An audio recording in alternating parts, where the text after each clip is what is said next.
on our side, because we're a financial company and we do these things, what are the financial wake-up calls that you're seeing from organizations that people need to take a much closer look or pay attention to their physical fitness or their health? Yeah. Well, there's a couple of things. They say genetically we're designed to live 120 years. And then they're saying the advancement of AI and technologies that if we can live 5 more years, it'll be our choice whether we don't live to 120 because they'll be able to go in and fix stuff. Right. Well, go ask the average 60-year-old, 70-year-old, do you want to live to 120? And their answer is going to be no, because I feel terrible. Right. That's the truth. Yeah. But that's a choice, right? You can reverse so much. You can change how you eat and how you move and how you exercise. Well, now, if I could feel it, and so think about this. What if 100, the health and vibrancy that you had at 100 was the same as you had in your 30s? Well, then everybody wants to live to 100. Right. And what if all of a sudden in our 40s, we had another 80 years to create the life we want? Well, we're going to start, because now we understand compound interest, but we don't feel like it's too late. Right. Right? That's right. Yeah. So we can put it in. And so one of the things that's happening is people are waking up and, instead of how long we live, it's how healthy we live. Because I don't want lifespan, I want health span. And health span to me means that I enjoy every day, right? It's not depending on a check hopefully from a benevolent government that has my best interest at heart to keep me going. Mm-hmm. Right. So I think more people are seeing that. The challenge is still the same. They don't know how. And so it's people like us that got to go in and show them how. Right. Right. Show them how. Yeah. So my journey has been a little interesting. I was a college athlete and had an opportunity to play at a pretty high level. And then I coach football. So again, you're with people that are operating at a pretty high level. And, I found myself in my late 40s. I was a little bit heavier than I wanted to be. And I was flirting with 260. I'm a big guy, so I carry the weight pretty well. And I realized that, gaining 2 pounds pretty much every year on a regular basis since I was in my late 20s. And all of a sudden now I'm in a position where you're exactly right. I feel terrible and things of that sort. And I don't want to move. I know I don't want to work out the same way that I did when I was a professional athlete, or an athlete or in a profession of sports. And all of a sudden you start thinking, it's not worth it. This is the way life is. And I will say that in 2020, when we started our company, I learned very quickly that baby steps turn to big steps. And COVID happened, and we started the company with incentivizing healthy living, and that incentivization gave you rewards and also gave you financial gains in your products and services. And all of a sudden, our company took off. But then COVID happened. So if you weren't concerned about your health when COVID happened, you were never going to be concerned about your health. And so I just started to walk. I didn't really want to go to the gym and lift heavy weights and all those things. And I will tell you now, fast forward to today, I'm 5 years into this now. I'm literally 40 pounds lighter. I'm in probably the best shape of my life, bar none to the physical 20 years old in college football. I'm not that same guy, but I sure as heck, I wake up with the same aches and pains in backs and knees and things that sort. I think that just comes with a little bit of old age. But I sure as hell feel a lot better than I did 5 years ago when I was a little bit overweight. I wasn't as physically fit. I wasn't as mobile. And more importantly, I didn't have a health mindset. So I'd be curious, in your journey, you said that you've gone through a similar journey in that, and there's obviously other people that have done it too, and you've seen it. Tell us a little bit about that. Yeah. So 3 years ago in April, so a little over 3 years ago, like a lot of people, I found the COVID 20, right? So I'd put on an extra 20 when COVID started. And I've always been the husky guy. Like I was the biggest kid in third grade, and so I've always carried an extra 20 or 30 pounds my whole life. And so suddenly I'm like, well, this isn't good. So I set a goal. So 3 years ago, I said, I'm going to work out every day. And I want to share this because it's actually a great process for anybody to set any goal. And there is a power in a streak. If you know anybody who's done a streak for more than 90 days, it becomes who they are, and they just can't psychologically miss a day, right? It just becomes that. So my goal was I want to work out every single day. And so then I had to define, what does a workout mean? Right. And so for me, I defined a workout as 30 minutes of intentional movement that doesn't have to be in a row. Okay. So what does that mean? Well, I travel, like I go international and all that stuff. Well, if working out means I got to go to the gym or lift a certain weight, it's not going to happen. So 30 minutes of intentional movement, that could be walking, elliptical, bike, weights, stretch bands, stretching. It could be, yoga. It could be anything, but it's intentional movement. Doesn't have to be in a row. I've had connecting flights, traveled 24 hours, and done 20 minutes each time I get off the plane, dragging a suitcase around the airport. That's intentional movement. So I came up with that. And then I said, what's my excuse? Because we got to figure out, this is a big deal. What are you willing? What's the excuse to not do it? So I could only come up with one excuse, and that was doctor's orders. You tell me how anybody can't get 30 minutes of intentional movement in every day. I go out on my walks and I make my phone calls. Mm-hmm. Right? Right. We all have it. April 30th, 2022, I started to work out. So now my streak is 1,100 and something days in a row. That's awesome. Okay. Well, then I go to a conference speaking out in Reno at a conference, and there was a guy there who was also speaking. His name is Dr. Philip Ovadia. He wrote a book called "Stay Off My Operating Table." So he's he's a heart surgeon. He holds your heart in his hands.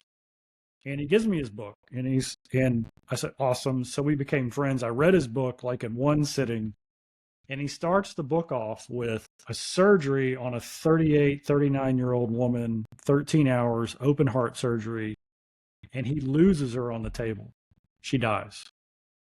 And he walks out, and he's like, that should have never happened. That was a complete lifestyle decision that she made. She was morbidly obese, diabetic, had every complication you can have. And then he said, I looked in the mirror and I was 100 pounds overweight. So I'm a surgeon fixing hearts and I'm 100 pounds overweight. So he goes on this journey to find out what is health. And so he's settled on the definition called metabolic wellness, which is, anybody can look it up. It's really simple. And he talks about his path. So based on that, I decided to go ketogenic, whole foods, nothing processed. And since I started that, I've lost, I was about 225 and now I'm 170. That's fantastic.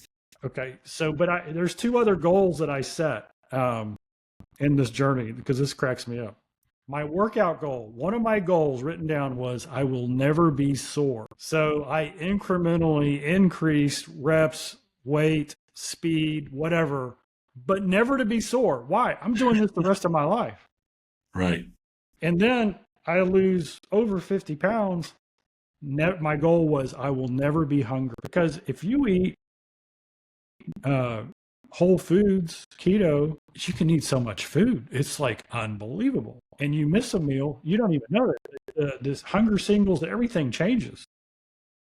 Was that hard? The first 2 or 3 months, I was never hungry. Psychologically, I wanted the cheesecake, right? I wanted the chips. But now, 2.5 years into that, it's unbelievable.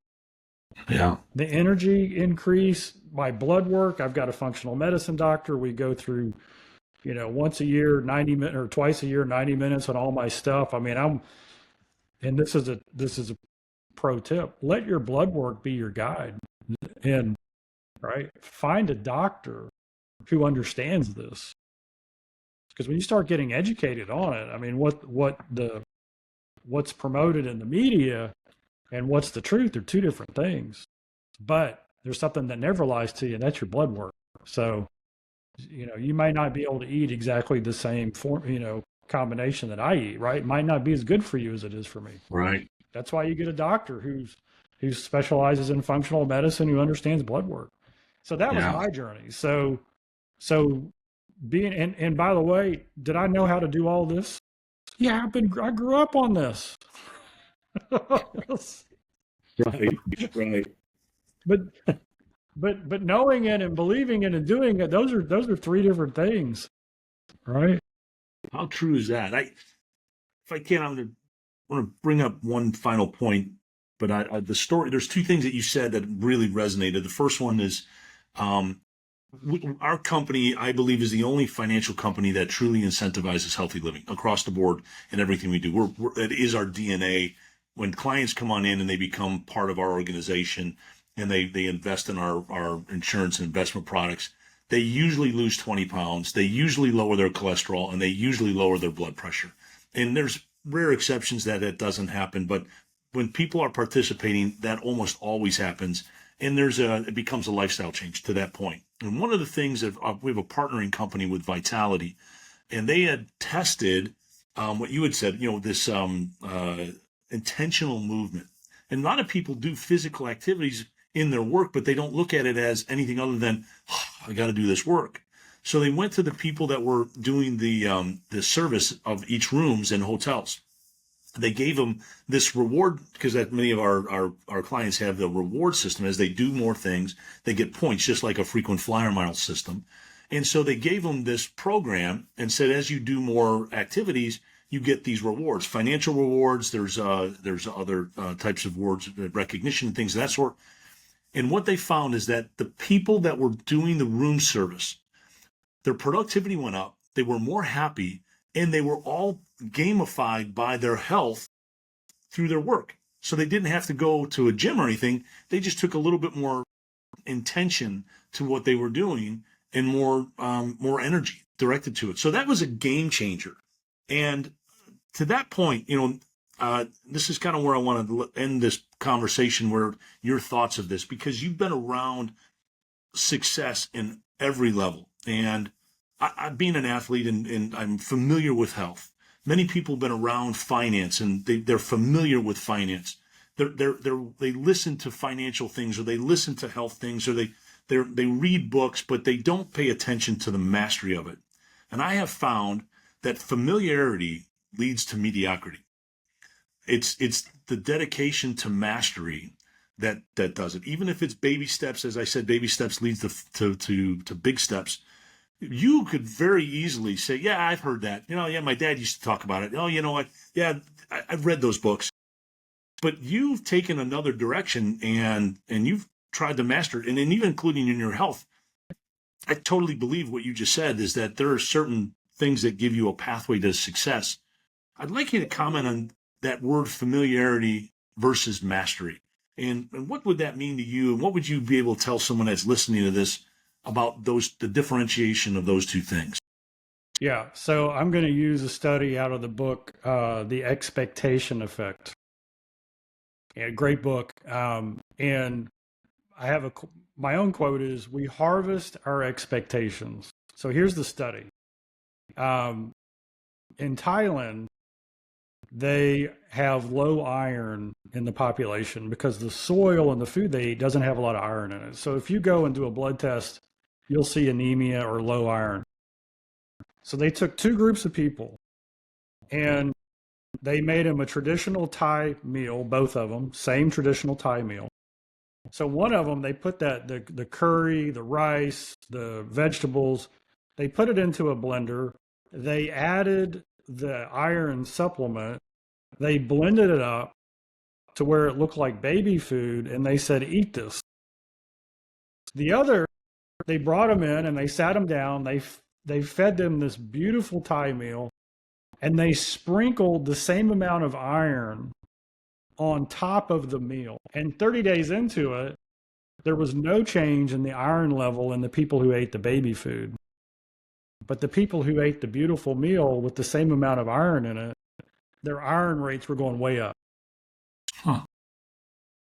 The expectation is baby food is yuck. And the ghrelin and the things that get released in the brain for digestion, it's actually a neurologic effect.